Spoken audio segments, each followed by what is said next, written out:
बहू इस बार पोता ही चाहिए। आज सवेरे उठने के बाद से ही उमा को कुछ ठीक नहीं लग रहा था। एसिडिटी भी हो रही थी। लगता है फिर से प्रेगनेंसी 6 दिन ऊपर हो चले हैं, पीरियड्स भी नहीं आए हैं। प्रेगनेंसी के बारे में सोच कर ही उसका दिल घबराने लगा, धड़कनें तेज हो गई। वो माँ बनना चाहती थी कि 5 साल से सूनी पड़ी उसकी गोद एक फिर हरी हो जाए। मगर पिछले 2 बार से उसे जिस पीड़ा और क्षोभ भरे अनुभवों से गुजरना पड़ा था, उसकी याद आते ही उसका मन खिन्न हो गया। कहीं इस बार भी वही शब्द दोहराया गया तो हे ईश्वर रक्षा करना। वो गहरी सांस भरकर बिस्तर पर बैठ गई। गुड़िया और मनोज अभी सोए हुए थे। आज रविवार था, दोनों के लिए देर तक सोने का दिन। माजी बड़े ताऊजी के घर गई हुई थी। नवरात्रि चल रही थी। पोते के जन्म की मन्नत पूरी करने के लिए उनके यहाँ देवी का जागरण था। जाते हुई माजी प्रसन्न नहीं थी। पता नहीं देवी की हम पर कब कृपा होगी, मुझे पोते का मुँह दिखा दे तो मैं भी जागरण कराऊं। देवी माँ की परम भक्त माजी ने कोई मंदिर कोई उपवास नहीं छोड़ा था। हालांकि घर पर तरह से संपन्न था, किसी चीज की कोई कमी नहीं थी। फिर भी माँ जी को लगता था कि देवी की उन पर कृपा नहीं है। तभी तो घर में उनके पोते की जगह 5 साल की पोती गुड़िया लिए बैठी थी। उमा की भरी पूरी ससुराल थी। 4 बहुओं में तीसरी थी माजी। सबके घर आसपास थे। साझा व्यापार था और रोज का साथ उठना बैठना था। हर घर की रहती खबर दूसरे के घर को रहती। माजी के अनुसार बाकी सब पर देवी माँ की असीम कृपा थी, क्योंकि खानदान की सभी बहुएं बेटे जन रही थी, सिवाय उमा के। 5 साल पहले गुड़िया को जना था। उसके बाद 2 प्रयासों में लड़के को गर्भ में धारण करने में असफल रही थी, इसीलिए उमा उनकी नज़रों में हीन व तिरस्कृत थी। बाकी सभी बहुओं ने कैसे गर्भ में आई कन्या का सफाया कर मात्र लड़के को पैदा करने का गौरव प्राप्त किया। ये बात उमा से छिपी नहीं थी। वो गर्भ परीक्षण कर लिंग भेद के आधार पर होने वाले गर्भपात की घोर विरोधी थी। आखिर उसके पापा ने उसे और उसकी बहन को बड़े लाड़ दुलार से पाला है, अतः ऐसी नीच मानसिकता के बीज उसके मस्तिष्क में कभी नहीं पड़े थे। मगर उसकी संपन्न और पढ़ी लिखी ससुराल में तो माजरा ही उल्टा था। कहने को तो पूरा परिवार देवी माँ का परम भक्त था। लगभग रोज ही किसी न किसी घर में देवी माँ के नाम पर कुछ न कुछ कर्मकांड होता ही रहता। मगर जब बात देवी की वास्तविक रूप कन्या के जन्म की होती तो घर के बड़े बूढ़ों के मुंह ऐसे उतर जाते जैसे किसी ने उनकी समस्त संपत्ति छीन ली हो। उमा को जब भी किसी भाभी के गर्भपात की खबर मिलती तो उसका मन घृण और क्रोध से भर जाता। ऐसे कोई कर सकता है अपने ही बच्चे के साथ। मगर जब उसने पहली बार गर्भधारण किया तो समझ में आया कि बेचारी भाभियों का कोई कसूर नहीं था। संयुक्त परिवार में घर के बड़े के भीषण दबाव को झेलना कोई बच्चों का खेल नहीं। अच्छे चित्त हो जाते हैं। फिर घर में एक लाचार पशु सी बंधी बहू की हैसियत ही क्या है जो अपना विरोध जताकर मुसीबतों को आमंत्रित करे। फिर भी उमा ने हिम्मत नहीं हारी। मनोज प्लीज, ये हमारा पहला बच्चा है, मैं इसे अवश्य जन्म दूंगी। मैं तुम्हारी स्थिति समझता हूँ उमा, ये तुम्हारा ही नहीं मेरा भी बच्चा है। माँ को तो मना लूँगा, मगर ये जो रिश्तेदार की फौज आसपास जमा है, जो आग में घी डालती है, उससे कैसे निपटूँ। मनोज भी परेशान था। चाहे जो भी हो, मैं सोनोग्राफी नहीं कराऊंगी। जैसे भी हो माजी को तुम्हें मनाना ही पड़ेगा। उमा बोली। बच्चे को लेकर उमा किसी भी समझौते को तैयार नहीं थी। अतः एक योजना के तहत उमा मायके चली गई और जब माजी को उसके गर्भ की खबर लगी तब तक गर्भपात के लिए बहुत देर हो चुकी थी। पहला बच्चा था, इसीलिए उमा की नासमझी का नाटक माजी समझ नहीं पाई। फिर गुड़िया का जन्म हुआ था, जिसे माजी ने मुझे मन से स्वीकार किया।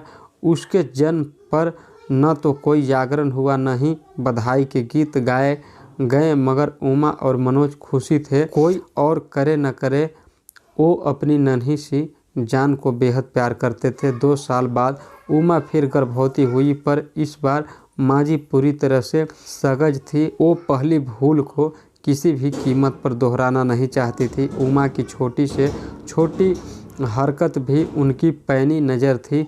वो बच न सकी। माँ के इमोशनल ड्रामे, रोने धोने और कलेश से बचने के लिए मनोज अनचाहे मन से ही सही उमा पर दबाव डालने लगा। उमा, माँ को हर बार संभालने मेरे लिए असंभव है। पिछली बार हमारी बात रह गई थी, लेकिन इस बार माँ के मन की तनाव हो मुझे जाने दो। बर्दाश्त नहीं होता। मैं शांति से जीना चाहता हूँ। घर की हर बात मांझी रो धोकर नमक मिर्च लगाकर ऐसे पूरा कुटुंब में पेश करती है कि सबकी नज़रें उमा और मनोज की ओर तन जाती है।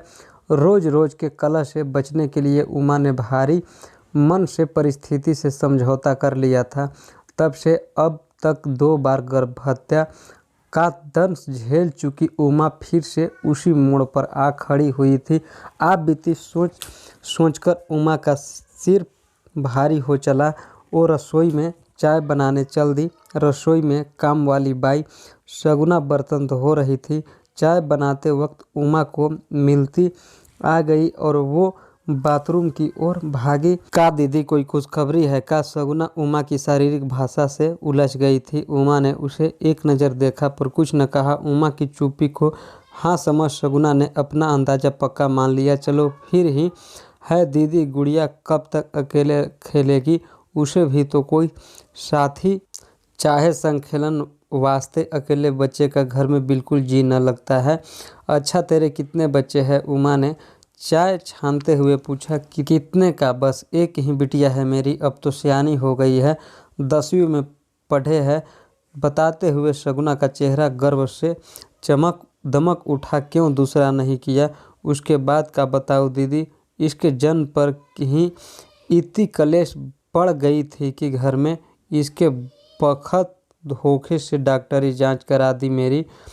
मैं ठहरी अनपढ़ गंवार, मुझे तो कुछ पता न था। छोरी जान पेट गिराने को पीछे पड़ गए कमीने, मगर मैं तैयार न हुई। भला बताओ तो दीदी, अगर मेरे माँ बाप मेरे साथ ऐसा करते तो मैं कैसे आती इस दुनिया में? फिर क्या हुआ? उमा उत्सुक थी। होने का था दीदी, मैंने अपनी सास और मर्द को जो खरी खोटी सुनाई के पूछो मत। मैंने साफ कह दिया कि माना मैं अनपढ़ गंवार हूँ, मगर हाथ पैर से सलामत हूँ। कैसे भी करके अपना और छोरी का पेट पाल लूँगी। तेरे दरवाजे पर ना आऊँगी रोटी मांगने। मेरी कोख की तरफ आँख उठा के भी देखा तो अच्छा न होगा। बस मेरी सास ने मुझे घर से निकलवा दिया और तेरे आदमी ने नहीं रोका तुझे? उमा ने पूछा। वो क्या रोकता? वो तो अपनी माँ का पिछलगू था। मैंने भी सोचा, परे हटाओ ऐसे मर्द को जो दुख दर्द में अपनी जोरू का साथ न देकर माँ के पीछे जा छुपे।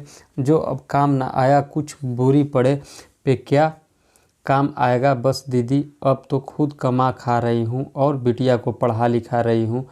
एक ही बात कहती हूँ, उसे दुनिया से कुछ उम्मीद मत करियो, खुद मजबूत बन। उमा सगुना की बातें सुन अवाक रह गई। इस बुराई की जड़ें उसके घर तक ही नहीं, दूर बसी गरीबों की बस्ती में भी फैली थी। तुम लोगों में भी होता है ये सब? उमा ने हैरानी से पूछा। होता क्यों नहीं दीदी, हम ठहरे गरीब, जिस सौदे में सिर पर खर्च अब पड़े वो किसे भगाएगा? खैर जाने दो, हम लोगों में तो ये सब चलता ही रहता है। हम अनपढ़ों में कहाँ इतनी अकल की छोटे छोरी का भेद न करे। जिस छोरी की किस्मत भली होगी उसे भगवान आप जैसे के घर भेजे हैं।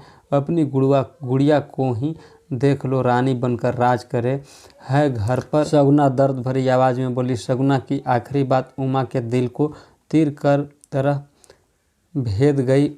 इसे क्या पता गुड़िया के अस्तित्व की रक्षा के लिए कितने प्रयत्न करने पड़े थे। उसे बिटिया को मारने का जरा अनपढ़ों से ज़्यादा पढ़े लिखे संपन्न परिवारों में था, जो अपना जीवन भगवान की इच्छा से नहीं बल्कि अपने समीकरण पर जीना चाहते हैं। क्यों हर तरह से संपन्न परिवार भी लड़की के जन्म को भारी मन से लेता है? पता नहीं वो कौन सी मानसिकता है जो उन्हें अपने ही अंश को नष्ट करने के लिए उकसाती है। उमा चाय लेकर अपने कमरे में आ गई, मगर अब उसे पीने का मन न हुआ। जो कुछ उसके सामने आने वाला था उसके लिए वो अभी तैयार नहीं थी। सगुना की बातें उसके कानों में अभी भी गूंज रही थी। दिखने में पतली दुबली छीन सी काया वाली सगुना, मगर भीतर कितनी हिम्मती, कितनी साहसी है। एक अनदेखे जन्मे बच्चे के लिए एक ही झटके में सब कुछ छोड़ दिया। न समाज की चिंता, न सिर पर छत की फिक्र, न पति का मोह। मुझ में क्यों नहीं है इतनी हिम्मत? मैं तो मनोज के बिना रहने की कल्पना भी नहीं कर सकती। मैं तो पढ़ी लिखी होकर भी सगुना के आगे कुछ नहीं। क्या हूँ मैं? एक जीती जागती इंसान, या एक खिलौना जिसे चलाने वाला रिमोट कंट्रोल दूसरे के हाथ में है? उमा स्वयं के विचारों में बुरी तरह से उलझी थी। बाहर निकलने का कोई रास्ता नहीं सूझ रहा था। मनोज उठकर अपने दैनिक कार्यों में व्यस्त हो गया। उमा उससे कुछ न कह सकी, पर वो अजीब सी कमवकस में थी। थोड़ी देर में माजी भी आ गई। उमा की खराब तबीयत की वजह समझ आते ही माजी खुशी से फूली न समाई और बोली, मैं जानती थी ऐसा ही होने वाला है। देवी माँ मुझे निराश नहीं करेगी। उसने तो रात ही में मुझे ध्यान में बता दिया था कि मेरे घर पोता आने वाला है। अपनी तीव्र इच्छाओं की पूर्ति की खबर सपने या कल्पने में अपने इष्ट देवी देवता से सुनी। ईश्वर बानी नहीं, बल्कि अपने ही मन का बुरा भ्रम चाल।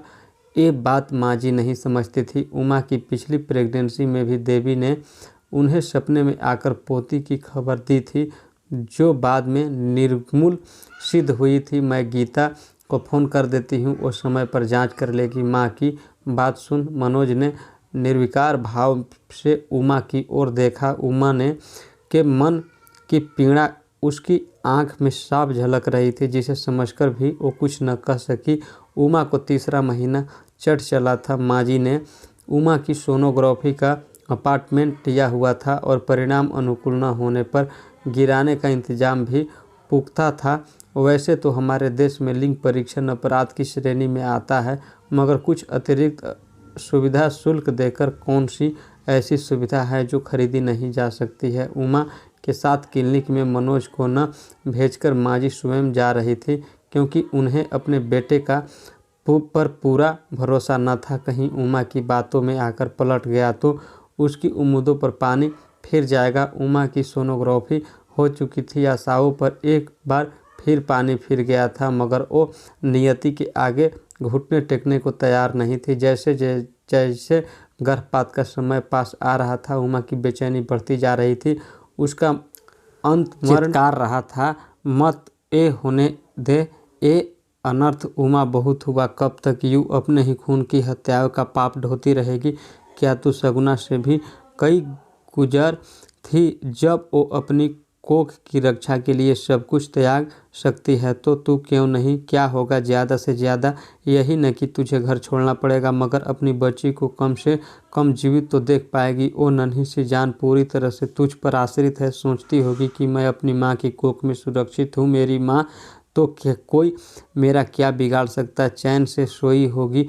वो क्या बीतेगी उस पर जब जानेगी कि अपनी कोख में रहने वाली माँ ही आज प्राणघातनी बनी हुई है। मत कर ऐसा अन्याय उसके साथ। आज मनोज के प्यार की भी परीक्षा होने दे। हर बार गलत फैसले के लिए मातृ सम्मान के नाम पर माँ के साथ खड़ा होने वाला आदमी क्या एक सही फैसले के लिए तेरे साथ नहीं खड़ा हो सकता? और अगर वो अभी तेरे साथ खड़ा नहीं हो सका तो फिर ऐसे पति से क्या उम्मीद करना?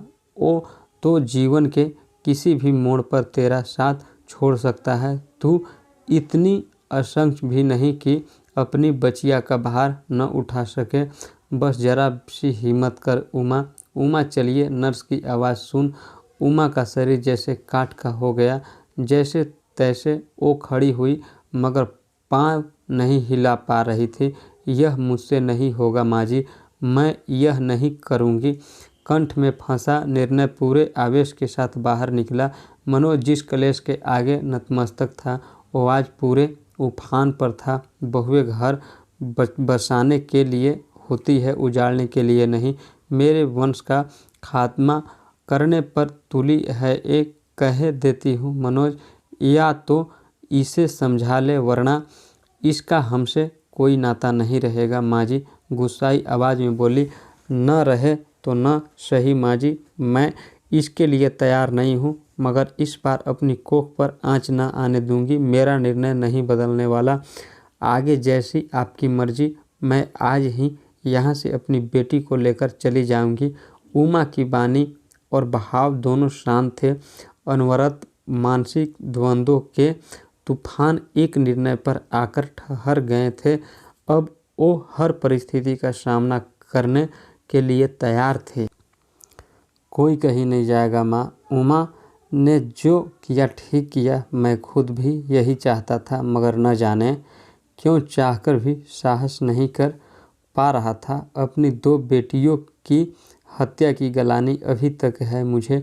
तीसरी की झेलने की शक्ति नहीं है मुझ में। हिम्मत करके मनोज बोला, ये क्या कर रहा है तू? इसके साथ साथ तेरा भी सिर फिर गया क्या? मरने के बाद कोई किया कर्म श्राद्ध करने वाला भी नहीं होगा तेरा। आत्मा को मुक्ति नहीं मिलेगी। माँ की बातें सुन। इस बार मनोज की सहन शक्ति जवाब दे गई। आत्मा की मुक्ति अपने अच्छे बुरे कर्मों से होती है, किसी कर्म कांड से नहीं। और आज एक बात कान खोलकर सुन लो माँ, अगर तुमने उमा की प्रेगनेंसी में किसी भी तरह की कोई भी बाधा खड़ी या उसे किसी भी तरह का तनाव दिया तो हमारी मुक्ति हो या न हो तुम्हारी नहीं होगी। क्योंकि फिर मैं तुम्हारे मरने पर ना तो तुम्हारा क्रियाकर्म करूँगा और ना ही पिंडदान। आज मनोज के दिल में फंसा वर्षों का गुबार भी फूटकर बाहर निकल गया। माँ जी उसके जवाब से जड़वत रह गई। उमा, अगर तुम्हारे साथ किसी भी प्रकार का दुर्व्यवहार हुआ तो तुम्हारे साथ मैं भी ये घर छोड़ दूंगा। मनोज की अप्रत्याशित प्रतिक्रिया से भी उमा भाव विहूल हो गई और उससे लिपट कर रो पड़ी। आज उसकी सूनी गोद फिर हरी हो गई। आज उसने अपनी कोह के साथ अपने सुहाग पर भी अधिकार पा लिया। दोस्तों, आपको कहानी कैसी लगी कमेंट्स करके ज़रूर बताइएगा। कहानी अच्छी लगी तो वीडियो को